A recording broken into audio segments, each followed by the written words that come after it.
दिन हमारे विचार में, बातचीत में और कर्म में विवेक होना चाहिए। अब देखो, विवेक नहीं है तो क्या है? विवेक नहीं है तो आसक्ति है, अनासक्ति है। विवेक नहीं है तो दुख है। विवेक नहीं है तो भ्रम है। कोई भी काम, और ये प्रकट होता है हमारे विचार से, हमारी बातचीत से, कि हम क्या बोलते हैं, कैसे बोलते हैं।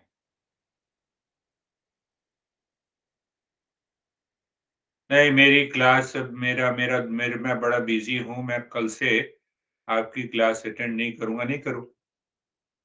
एक अभी देवी जी ने कल कहा। तो अब ये भाव क्यों आया मेरे मन में? मैं तो सीख रहा हूँ, आगे बढ़ रहा हूँ, एकदम रुक गया। तो ये विचार जो आया, ये विचार में या तो क्या जिसको हम कहते हैं आसक्ति और अनासक्ति, तो कहीं कुछ मेरे मन को लग गया जो मुझे पसंद नहीं है, मैं इसीलिए आपकी क्लास अटेंड नहीं करूँगा। विवेक की कमी। सवाल क्लास का नहीं है, हम तो कहते हैं हम तो शास्त्र की बात करते हैं, ज्ञान की बात कर रहे हैं और कुछ नहीं कर रहे। तो देखो, ये चुपके से घर में आते हैं, आसक्ति, अनासक्ति, राग, शोक और मोह। हाँ, कृष्ण भगवान कहते हैं ये तीनों बातें बड़ी समझने की हैं। राग द्वेष दोनों हो गए। फिर हो गया शोक। शोक का मतलब दुख, किसी भी प्रकार का दुख है, शारीरिक है, मानसिक है, भावनात्मक है। और तीसरा हो गया भ्रम। भ्रम, तो भ्रम का मतलब है कि नासमझी। नासमझी का मतलब बेवकूफी।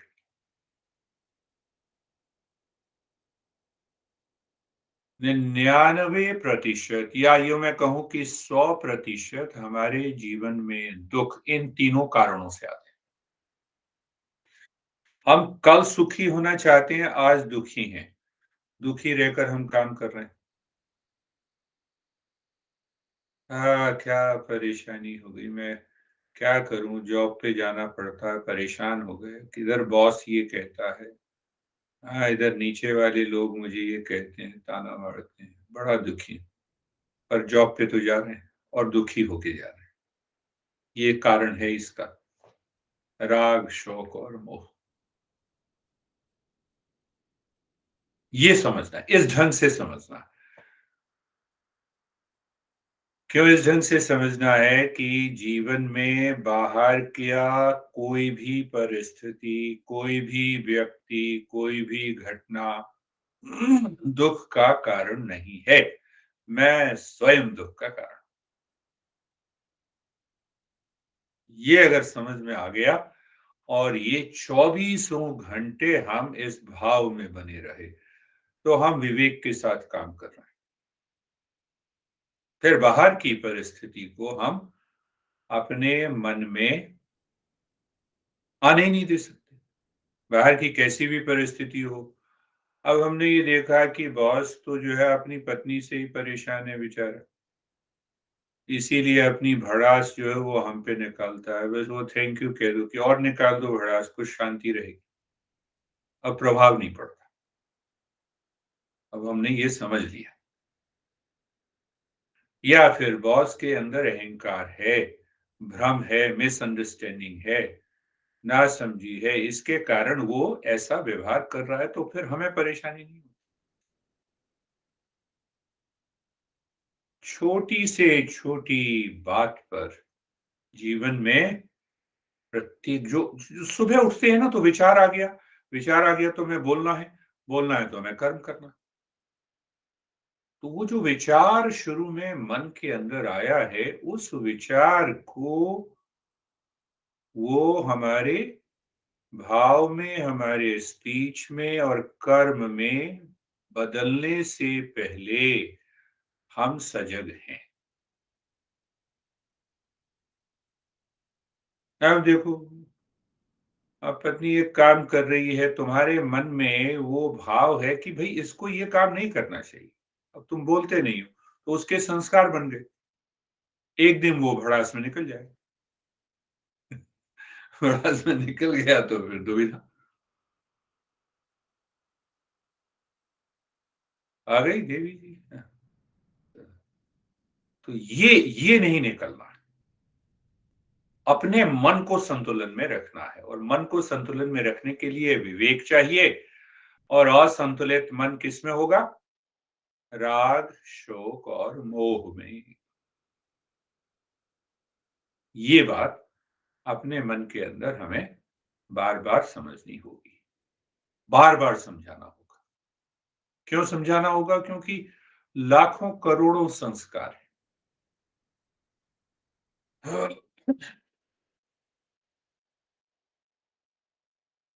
अब इसमें और आगे बढ़ते हैं कि अगर राग, शोक और मोह हमारे मन के अंदर तीनों बने हुए हैं, तो ये हमारे अंदर कई तरह के व्यक्तित्व का निर्माण कर देते हैं, कई तरह की personality. Personality number 1, uncontrolled emotion, यानी भाव जो है, इमोशंस जो है वो अनकंट्रोल्ड है, अब नियंत्रित नहीं है मेरे जीवन।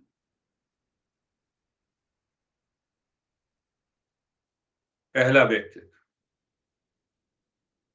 पहला व्यक्तित्व, और इसके कारण हम स्वार्थी हो जाते हैं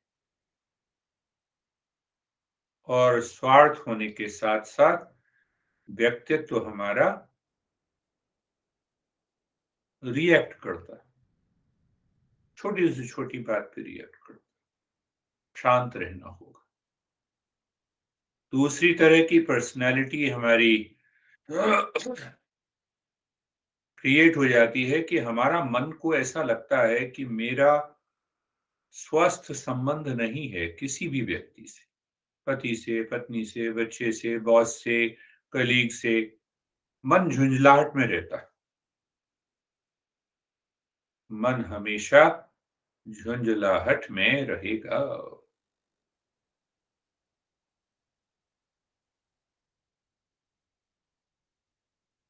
और मन जब झुंझलाहट में रहेगा, तो हम दुखी होते रहेंगे।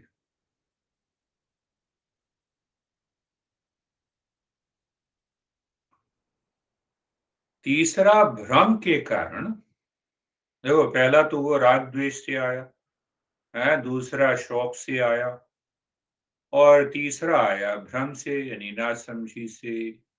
क्या आया नासमझी से? कि बस हमारा मन जो है, हमें पता नहीं है कि हम हैं कौन? हमारा पता नहीं है कि हम कौन हैं, कैसे हैं, और उस कारण जो है ये दुःख आ गए। 3 आ गए ना, राग, शौक और मोह। तो राग से क्या हो गया कि हमारी भावना अपने नियंत्रण में नहीं है, इसीलिए बेचैनी हो जाए। क्यों तकलीफ दे रहे हो? क्यों परेशान कर रहे हो? शांत रहो। हम खुद ही शांत नहीं। हम खुद ही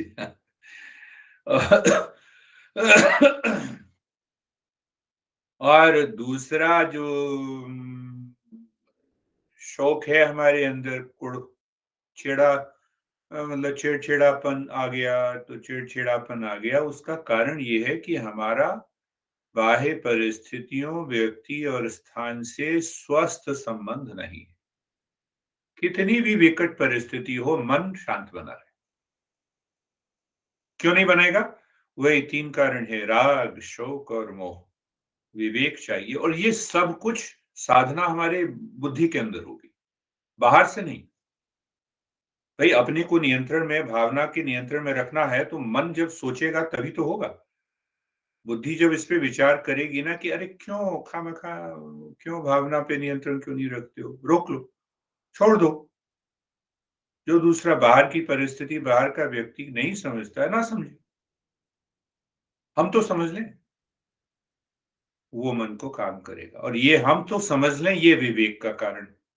यानी हमें उसमें विचार करना पड़ेगा, अपने मन से, बुद्धि से विचार करना पड़ेगा। तो पहला व्यक्तित्व, भावना पे नियंत्रण हम खो देंगे, अगर वो संस्कार हैं। दूसरा, शोक के कारण कि हमारा स्वस्थ संबंध नहीं रहेगा, बाहर की प्रकृति से, परिस्थिति से, व्यक्ति से, घर में, बाहर। हम और आगे बढ़ रहे हैं। और तीसरा क्या होगा, वो जो भ्रम है, क्या भ्रम है? क्या नासमझी? नासमझी है कि मैं कौन हूँ, संसार क्या है, ईश्वर क्या है। तो ये जब तीनों का नहीं पता है, तब हम अपने अहंकार से काम करते रहते हैं। और अहंकार से काम करेंगे तो हम विवेक छूट जाएगा, विवेक छूट गया तो हम दुखी रहेंगे। अब उस दुखी रहने के बहुत सा कारण, सुबह उठे और थके हुए। कितने घंटे सोए? 10 घंटे, फिर भी थके हुए। तो हमारे शास्त्रों में नींद भी 3 तरह की बताई गई है।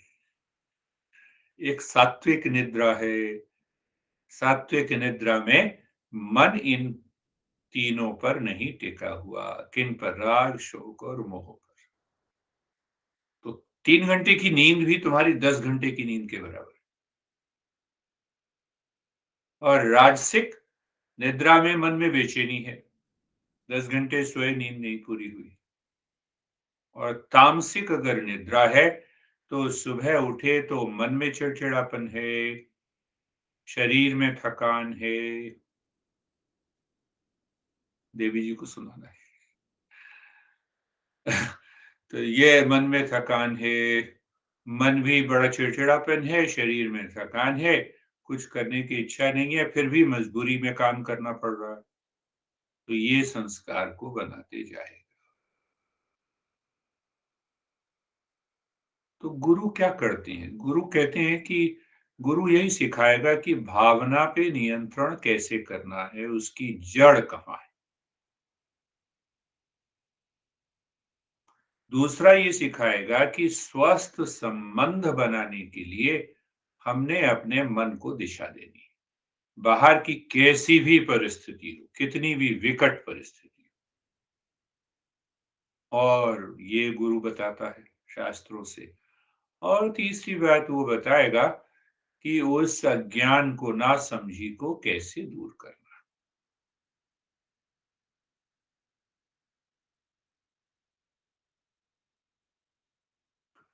अब इसमें तुलसीदास तो ये कहते हैं कि भाई एक ही उपाय है।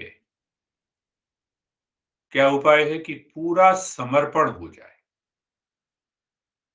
गुरु के प्रति, शास्त्र के प्रति, ज्ञान के प्रति समर्पण हो जाए।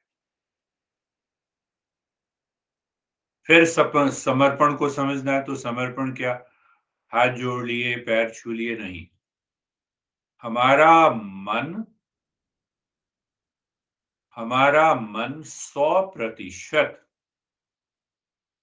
इस बात को समझने के लिए तैयार है कि मुझे इन तीनों दुखों को कैसे दूर करना है।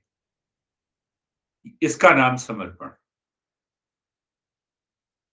अपनी बुद्धि के अंदर, अपने मन के अंदर वो जिज्ञासा है, मन के अंदर वो प्यास है कि मुझे अपने जीवन को कैसे दिशा देनी है, इसका नाम समर्पण। गुरुर्ब्रह्मा गुरुर्विष्णु गुरुर्देवो महेश्वर, अब हम ये इतने कहते हैं। तस्मै श्री गुरुवे नमः। तो जहां भी साधना होती है गुरु की, भगवान की, तो हम कहते हैं चलो आंख बंद करो और गुरु को देखो अपने हृदय के अंदर। तो उतना 6 फीट का शरीर हमारे हृदय के अंदर कैसे आएगा? तो वो ज्ञान रूपी मूर्ति बनानी होती है, गुरु की अपने हृदय की।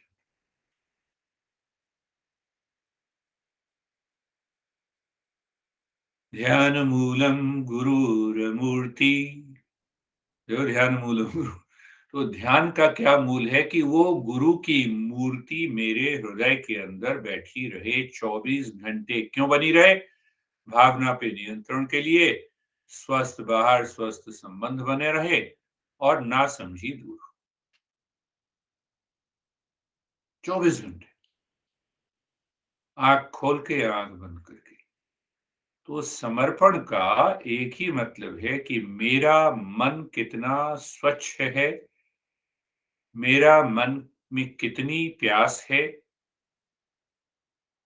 मेरा मन ये जानना चाहता है कि मैं कैसे करूं, क्यों करूं, कहां से शुरू करूं, जिससे कि राग, शोक और मोह दूर हो जाए। 3 तरह का व्यक्तित्व मेरे जीवन में बदल जाए। ध्यान मूलम गुरुरमूर्ति, पूजा मूलम गुरुपदम। तो पूजा का मतलब ये है कि हम संकल्प ले लें, एक दिन भी ना छोड़ें, याद रहे मन को। पूजा मूलम गुरुपदम, मंत्र मूलम गुरुर्वाक्यम।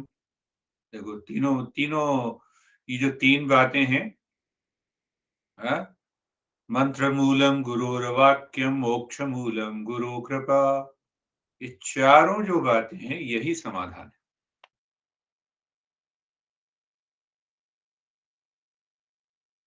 तो ये नहीं ऋषिकेश में जाके वो फिर साष्टांग दंडवत प्रणाम करके आगे नहीं, मन 24 घंटे, ये समझना है, तब हम अच्छे साधक बनेंगे।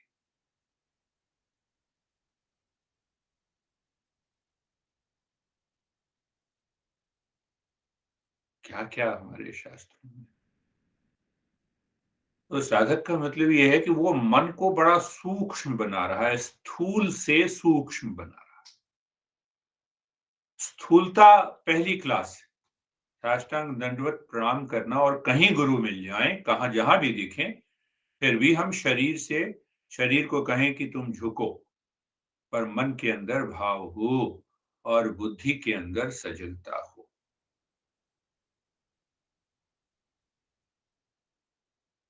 बुद्धि मन से बड़ी है,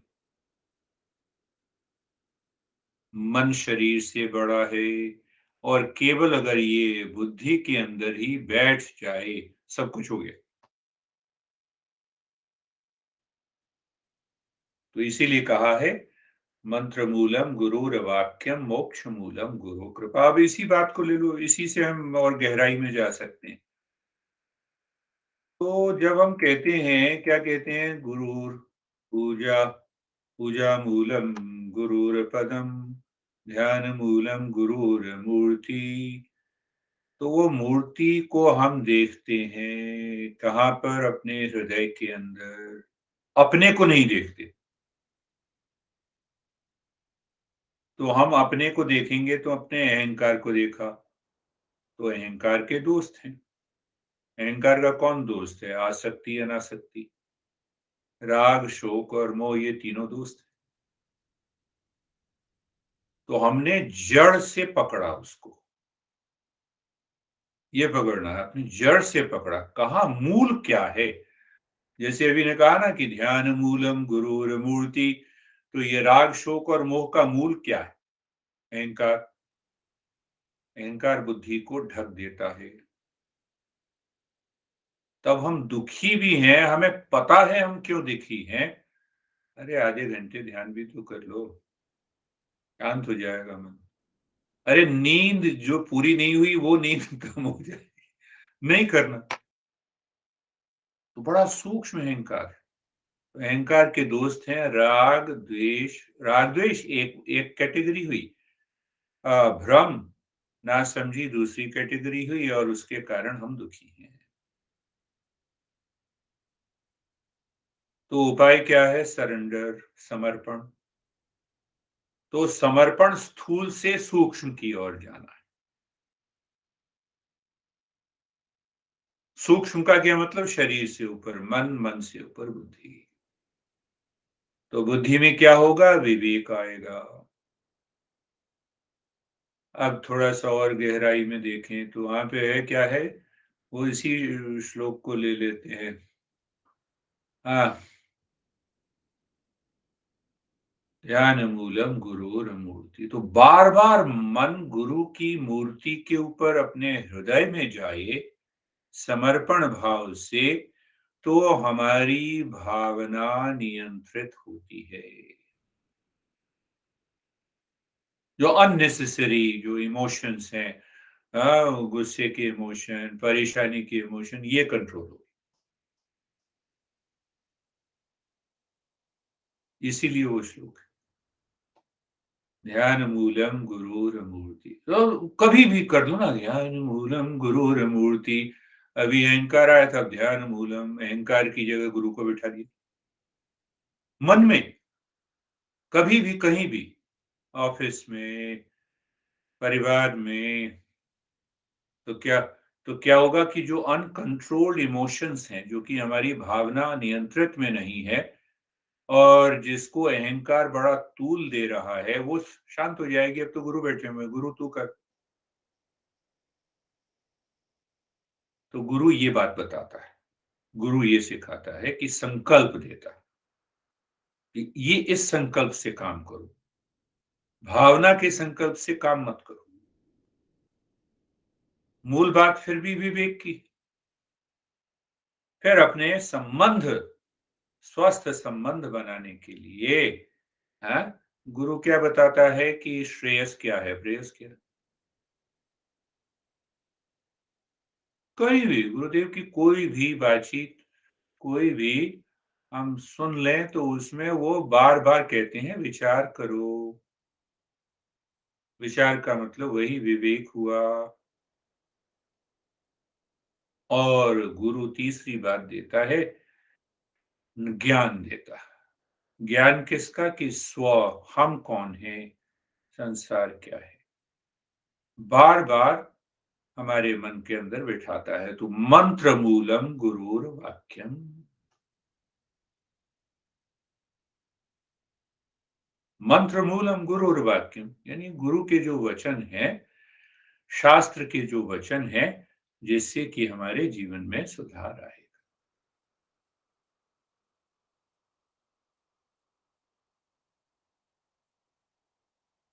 देखो, समझना है, बार-बार सुनना और समझना है। बुद्धि के विषय में हमने पहले भी बातचीत की थी कि बुद्धि का जो एक सबसे बड़ा गुण है कि अगर हम ज्ञान के पीछे, समर्पण हो गया ना, समर्पण में हम ये कह रहे हैं कि मुझे ये जानना है, मुझे ये समझना है, मेरे अंदर ये प्यास है कि मैं राग, शोक और मोह को दूर करूँगा। तो जब ये प्यास है और ज्ञान हम लेते चले जाते हैं, समझ हमारी बढ़ती चली जाती है, बुद्धि सूक्ष्म होती चली जाती है। ये सूक्ष्मतम बुद्धि जो है, ज्ञान के साथ श्रद्धा बन जाती है। श्रद्धा का ये मतलब नहीं कि गुरु से कोई प्रश्न नहीं करो, मैं तो बहुत ज़्यादा करता था। एकांत में भी पैर दबाने गए तब भी मैंने कहा नहीं, ये बताइए, ये कैसे होगा? मुझे नहीं समझ में आया।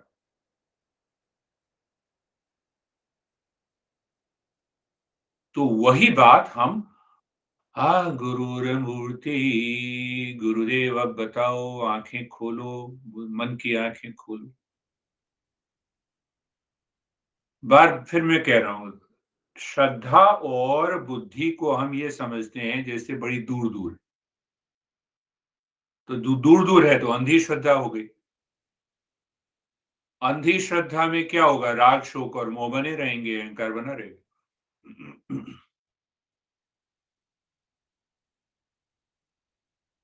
तो श्रद्धा का मतलब ये है कि उस ज्ञान को हमने लिया,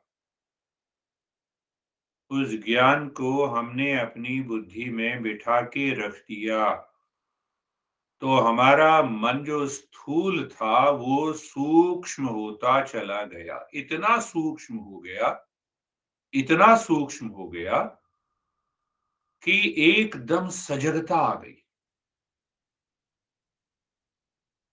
मन ने भावना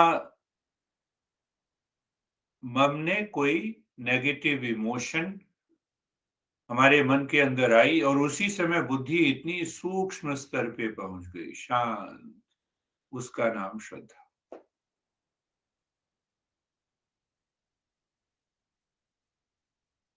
अब ये थोड़ा है कि पहले हम डेली गुस्से हो जाएं फिर गुरुदेव के पास जाएं और कहें कि गुस्सा बढ़ा।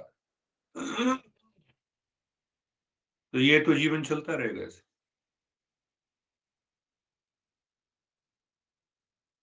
हम गुरु के पास जाए, हम ये देखें हमारा मन और बुद्धि ऐसी हो जाए कि हम गुरु को अपने अंदर बुला लें। उसका नाम है समर्पण। मन से, भाव से, ज्ञान से। तो जब हमने गुरु को अपने अंदर बुला लिया तो वो ज्ञान प्रकट हो गया। ज्ञान जैसे ही प्रकट हो गया तो श्रद्धा आ गई। तो पहली बात है कि वो श्रद्धा बुद्धि के अंदर श्रद्धा बैठ जानी चाहिए 24 घंटे। तो वो जब बैठ जाएगी तो विचार भी हमारे उसी तरह के आएंगे। कभी तुम्हारे मन के अंदर आता ना, छोड़ो यार, अच्छा नहीं तुम ही ठीक हो। मन कहता नहीं छोड़ दो ना, छोड़ो, जिद छोड़ दो। वो श्रद्धा का कारण है। अब 24 घंटे रहे तो 24 घंटे रहे तो राग शोक और मोह जो है अपने आप दूर भाग जाएंगे। तो वो श्रद्धा क्या करती है कि वो श्रद्धा ऐसा विचार देती है। कौन सा विचार? छोड़ो यार, जिद छोड़ो। जिद छोड़ो का मतलब अहंकार छोड़ो। अहंकार छोड़ने का मतलब अहंकार के 3 साथी छोड़ो।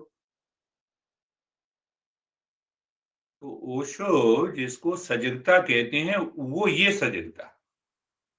तुम्हारे मित्र खाली कहते हैं ना, वो खाली सजगता की बात करते हैं। अरे सजगता तो पहले पहुंचो तो सही।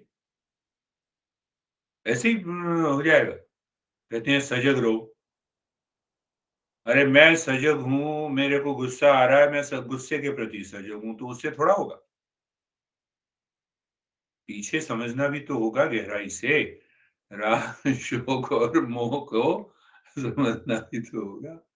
समर्पण भी तो करना होगा। सजगता तो तब आएगी। तो देखो दोबारा इस बात को, फिर इसको बार बार सुनना और देखना कि कहाँ कमी रह गई, और उस पे फिर अगली बार हम इसकी चर्चा करेंगे। तो बुद्धि इतनी सूक्ष्म हो जाती है समर्पण से। यानी समर्पण का मतलब कि हम जानना चाहते हैं, प्यास है, मन भटकता नहीं है, और ज्ञान स्थापित हो गया, बुद्धि सूक्ष्म हो गई, श्रद्धा आ गई, श्रद्धा से विचार आ गया। कौन सा विचार आया? श्रेयस का विचार आया। छोड़ो, जिद छोड़ो। अब हमें पता लग गया ये अहंकार के कारण मैं जिद कर रहा था अभी तक, इसीलिए मैं परेशान था, इसीलिए मैं रिएक्ट कर रहा था। छोड़ो। कहीं भी, घर में, परिवार में, ऑफिस में, प्रोफेशनल लेवल पे, सब जगह छोड़ो।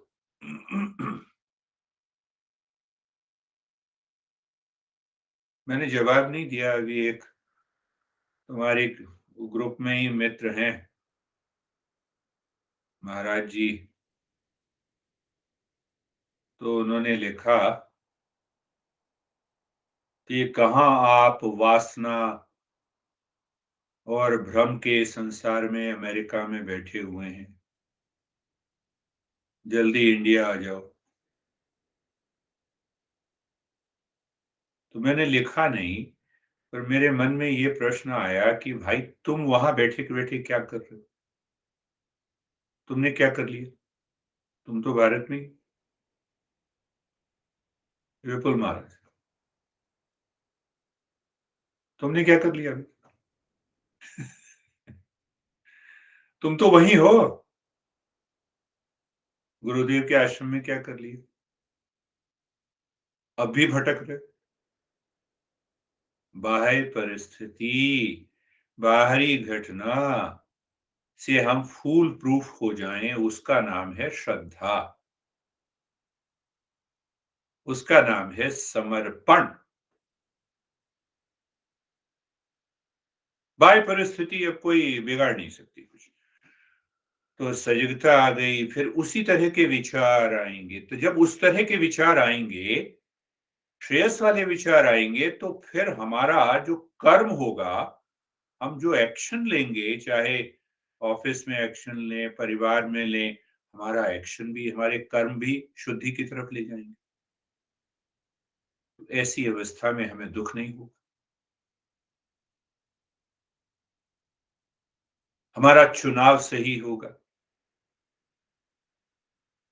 तो बुद्धि के चार गुण बताते हैं। तो बुद्धि अगर पूरी तरह से सूक्ष्म हो जाए, तो वहां पर जाकर श्रद्धा होगी। श्रद्धा समर्पण से, समर्पण का हमने अर्थ समझा कि अहंकार और उसके साथियों को अलविदा। मन के अंदर प्यास बनी हुई है, दो तरफा, दो तरफा हुई श्रद्धा। अब उसी तरह के विचार आएंगे, तो उन विचारों को हम संकल्प या धारणा कहते हैं। अब स्वतः आएंगे, तुम्हें प्रयास नहीं करना पड़ेगा, वो विचार स्वतः आएंगे तुम्हारे मन के अंदर। नहीं ऐसा करो, शांत हो जाओ, छोड़ो जिद। तो विचार आए, और उसके बाद फिर चुनाव। तो चुनाव का मतलब विवेक आ गया, विवेक के साथ हम चुनाव कर रहे हैं। तो अब ने हमने ये चुन लिया, और अब वो कर्म में परिवर्तित होगा। तो हमारे जीवन के सभी कर्म श्रेयस के द्वारा निर्धारित होंगे, और हम प्रसन्न बने रहेंगे। बाहर की कोई भी परिस्थिति हमें दुखी नहीं कर सकती।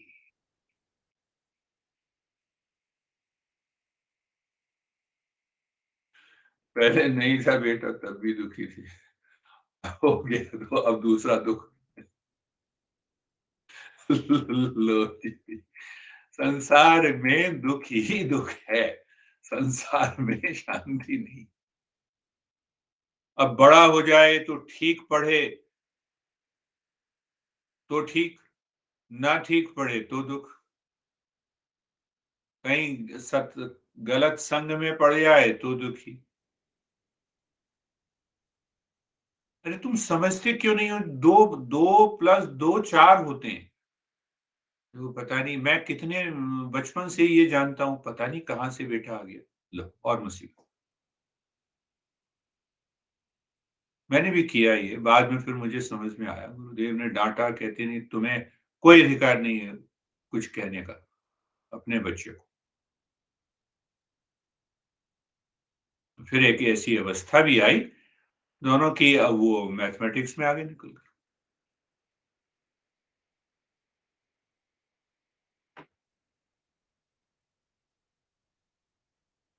तो दोबारा देखो, हमने तीन बातों पे विचार किया, राग, शोक और मोह। इससे तीन तरह का व्यक्तित्व बना। एक भावनात्मक बना, एक अस्वस्थ संबंध हमारे बाहर बने, और तीसरा जो है अज्ञान, नासमझी में हम बने रहे। तो उसका मूल कारण हमने ये देखा कि क्या है। ध्यान मूलम गुरुर्मूर्ति, पूजा मूलम गुरुपदम, मंत्र मूलम गुरुर्वाक्यम, मोक्ष मूलम गुरु कृपा। ये चारों समर्पण के सूत्र हैं। तो एक तो भाव ये है कि नहीं, ध्यान मूलम, तो ध्यान हमें करना है। गुरुदेव हमारे पास जब बैठेंगे तब थोड़ा ध्यान करेंगे। ज्ञान की मूर्ति हृदय के अंदर बनानी है ना। साष्टांग दंडवत करने नहीं, करना है, पर उसके करने से ही तो थोड़ा ध्यान हो जाएगा। आगे बढ़ना है ना, स्थूल से सूक्ष्म की ओर बढ़ना। तो उस सूक्ष्मता में क्या है? पूजा मूलम गुरु पदम, यानी गुरु के चरणों का स्मरण हमें संकल्प की याद दिलाए। संकल्प का मतलब विचार, विचार किस तरफ? श्रेयस की तरफ। तो आज से जब भी ये मन में भाव आए कि मैं चरणों में प्रणाम कर रहा हूँ, तो ये भी चेक करना है कि श्रेयस है या नहीं है। अब श्रेयस है नहीं, हम वैसे ही ज़बरदस्ती कर रहे हैं, तो जीवन में बदलाव नहीं आएगा। तीसरा है मंत्र मूलम गुरुर्वाक्यम। तो गुरु मतलब गुरु के शास्त्रों के वचन, गुरु का वाक्य हमारे लिए धारणा का काम करे। बुद्धि के 4 गुण बताए ना, श्रद्धा, हाँ, धारणा, चुनाव और चुनाव के बाद कंट्रोल, उस पर अपने मन पर नियंत्रण करने की। और चौथी बात, हाँ, उसके बाद कृपा अपने आप आती है। मंत्र मूलम गुरुर्वाक्यम मोक्ष मूलम गुरु कृपा। कृपा अपने आप आती है। मैं एक बार था, उनका गुरुदेव आप मेरे ऊपर कृपा कीजिए, कहते हैं कृपा इतनी सस्ती है आ जाएगी। तो चुटकी में ही मैं देखने लगा, मैंने कहा नहीं गुरुदेव आपकी कृपा है, कहते मेरी कृपा कहाँ से बताओ? कहाँ से? कैसे? बहुत पुरानी बात है, 30 साल कुछ बोल ही नहीं पाया। मैंने कहा ये तो फिर कहते नहीं, वो सब लोग ऐसे कहते रहते हैं, तुमने भी कह दिया, क्यों कह दिया?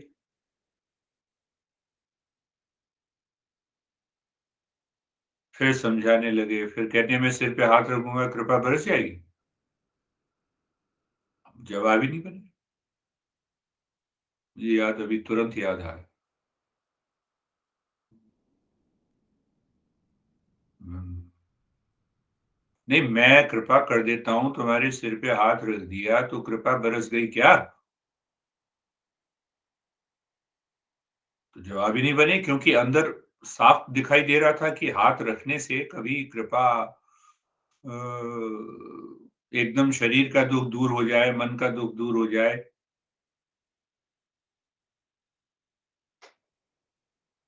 तो तब मैंने सीखा वो श्रद्धा का होना ज़रूरी है। समर्पण पहले मन के अंदर हो, मन सूक्ष्म बन जाए, बुद्धि की तरफ चला जाए, तब होगी बात। मोक्ष मूलम गुरो कृपा। मोक्ष मूलम गुरो कृपा। एक ही श्लोक काफ़ी है, पूरी प्रार्थना पढ़ने की ज़रूरत नहीं। इतना डूब जाए मन, तो मन डूबेगा ही समर्पण से, मन सूक्ष्म होगा तभी समर्पण कर पाएगा, तभी वो बुद्धि की तरफ जा पाएगा।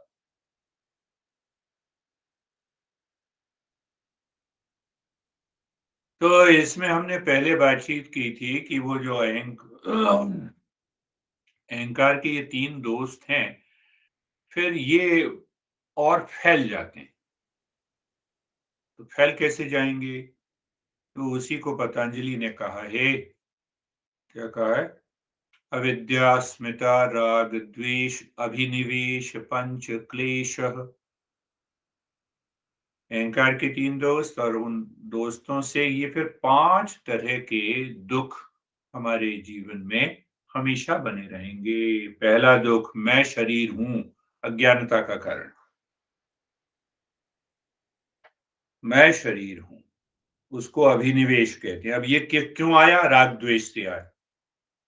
जब तक राग द्वेष नहीं होगा तब तक हम कह ही नहीं सकते कि मैं शरीर हूँ। और राग द्वेष आएगा, अहंकार होगा तब, और अहंकार होगा जबकि अविद्या होगी, अज्ञानता होगी।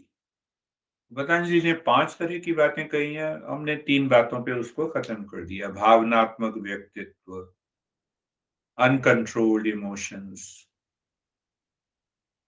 अस्वस्थ संबंध, बाहर किसी भी वस्तु, व्यक्ति, स्थान, परिवार से हमारे मन के अंदर स्वस्थ हो, हम मन के अंदर शांति से हमारा विचार और व्यवहार हो।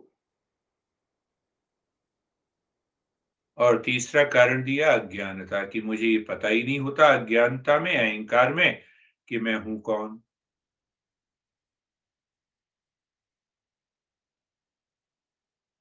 तो समस्या आ जाती।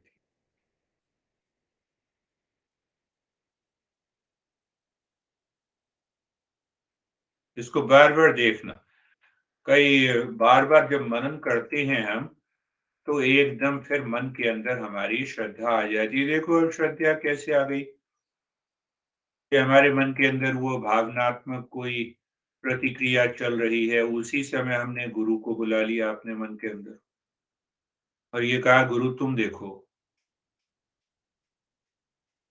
फिर भावनात्मक उद्वेग आया, फिर हमने कहा तुम देखो, तुम्हें देखना, तुम समझाओ। तो बार-बार हमने क्या हुआ कि वो जो राग था, वो जो उसका आवेग था, वो कम हो जाएगा। और ये बार-बार करना होगा। कई तरह के हम सबके व्यक्तित्व में एक जगह ऐसी होती है, जहाँ से हम एकदम तपाक से गुस्से में आ जाते हैं। कोई न कोई ऐसा संस्कार होता है। तो वहाँ पे अगर गुरु को बिठा लिया, तो हमारे मन के अंदर ये समस्या खत्म हो जाएगी। उसी बात को हमने समझाने के लिए ये किया कि बुद्धि के अंदर जो वो श्रद्धा आ जाती है, तो धार्मिक बुद्धि हो जाती है। धार्मिक बुद्धि का क्या मतलब? दूसरा हमें परेशान कर रहा है, हम परेशान नहीं करेंगे, हम समस्या का समाधान करेंगे। घर में भी, बाहर भी। हम चिढ़े नहीं, तो उसका मतलब है धार्मिक बुद्धि। धार्मिक बुद्धि का ये मतलब नहीं कि वो अगरबत्ती जला ली और वो जला लिया, वो है, वो भी करना चाहिए। पर धार्मिक बुद्धि का मतलब ये है कि बाहर हमारा सामाजिक जीवन में हमने अपनी मन को नियंत्रित करके रखा हुआ है। हम अपनी बुद्धि को पंगु नहीं बनने देंगे। हमारा स्वभाव इरेटिक नहीं है, रिएक्टिव नहीं है। बड़ा ज़रूरी है। तो ये जब जितना ज़्यादा हम ये धार्मिक बनेंगे, उतना ज़्यादा क्या होगा, शरीर से मोह कम होता जाएगा। बड़ी युक्ति है हमारे ऋषि मुनियों की और हमारे गुरुओं की युक्ति है कि जितने हम ज़्यादा धार्मिक होंगे, हमारे शरीर से मोह खत्म हो जाए। होता उल्टा है। पता नहीं वो कौन-सा व्रत होता है, सुबह से शाम तक वो करवा चौथ है, पता नहीं। सुबह से शाम तक हम 50 तरह के पकवान बनाते हैं। कहाँ जाएँगे पकवान? पेट में। पेट क्या है? शरीर। मतलब व्रत हम इसीलिए करते हैं कि शरीर से और जुड़ जाएँ।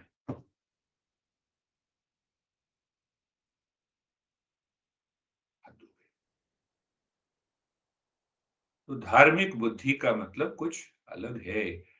फिर वैराग्य बुद्धि है, विराग बुद्धि। तो विराग बुद्धि राग द्वेष से हमें अलग कर देती है।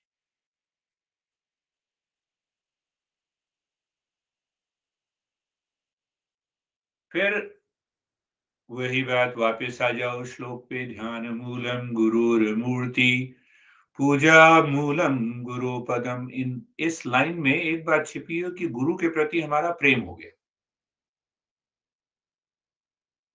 तो जितना ज्यादा प्रेम होगा, उतना ज्यादा अहंकार कम होगा। तो हमारी बुद्धि कौन सी आ गई कि पहले बुद्धि थी मेरा अपने प्रति प्रेम था, अहंकार के प्रति। अब वो अहंकार के प्रेम की जगह ईश्वर गुरु के प्रति प्रेम हो गया।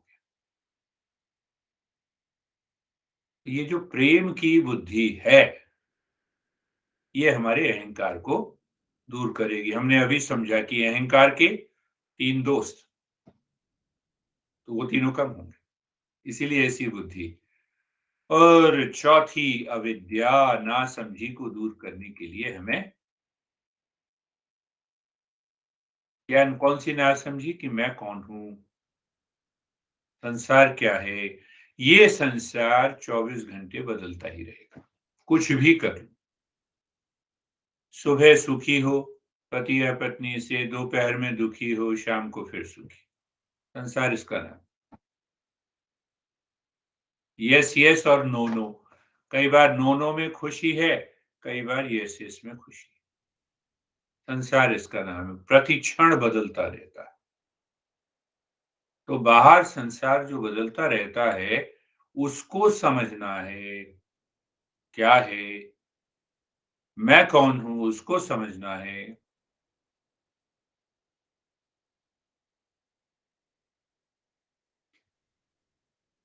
तो अर्जुन ने कहा कि हे कृष्ण, आप मेरे रथ को बीच में लेके चलिए, जिससे मैं देख सकूं कि कौन-कौन से योद्धा मेरे साथ मेरे विरुद्ध लड़ने आए हैं और कौन-कौन ऐसे योद्धा हैं जो मेरे साथ हैं।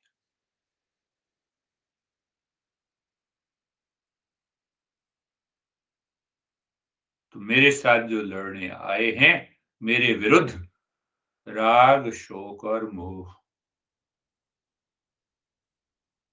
मेरे साथ जो मेरे विरुद्ध लड़ने आए हैं पंच क्लेश, अविद्या, अस्मिता, राग, द्वेष, अभिनिवेश।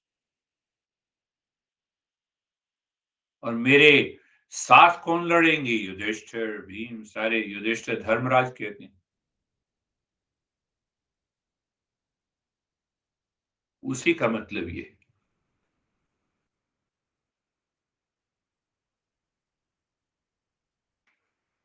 तो बीच में क्यों ले चलूं?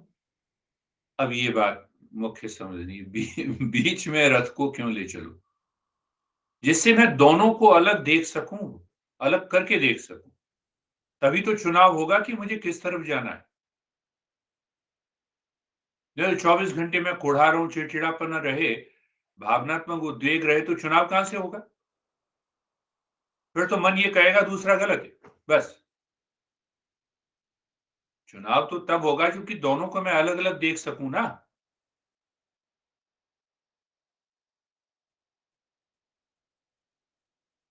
हम्म? कहां देख सकूं? बुद्धि के अंदर। तो बुद्धि के अंदर देखा कि सामने वाला व्यक्ति क्रोधित है, तो बुद्धि कहती है पीछे हट जाओ, शांत हो जाओ, जवाब मत दो, रिएक्ट मत करो। तो चुनाव तो तभी होगा जबकि दोनों को मैं अलग अलग देख सकूं।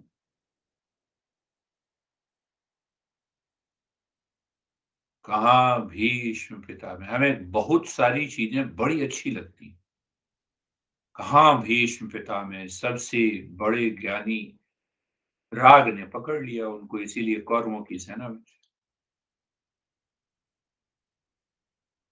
तो हम कहते हैं नहीं, हमारे पति हैं, हमारी पत्नी है, हमारे बेटे हैं। नहीं नहीं, ठीक है, हमारे हैं तो ठीक है। नहीं, राग द्वेष नहीं, राग द्वेष से अलग होके देखेंगे, जिससे हम अपने को भी शांत कर सकें और शांति बाहर भी ला सकें। द्रोणाचार्य को देख लो, द्रोणाचार्य सबसे ज्यादा प्रेम करता था वो अर्जुन से।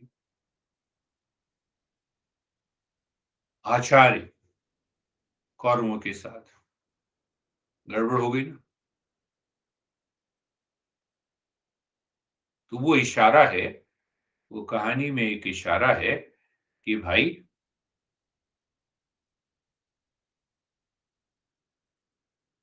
बुद्धि जब सूक्ष्म होती है तो ये दोनों को अलग करके देखती है।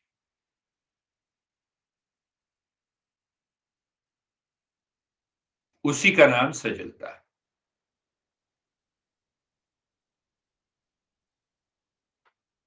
और सूक्ष्म जब होगी समर्पण से। समर्पण का क्या मतलब? चारों चीजें साथ में होंगी। ध्यान मूलम गुरुर्मूर्ति, पूजा मूलम गुरुपदम, मंत्र मूलम गुरुर्वाक्यम, मोक्ष मूलम गुरु कृपा।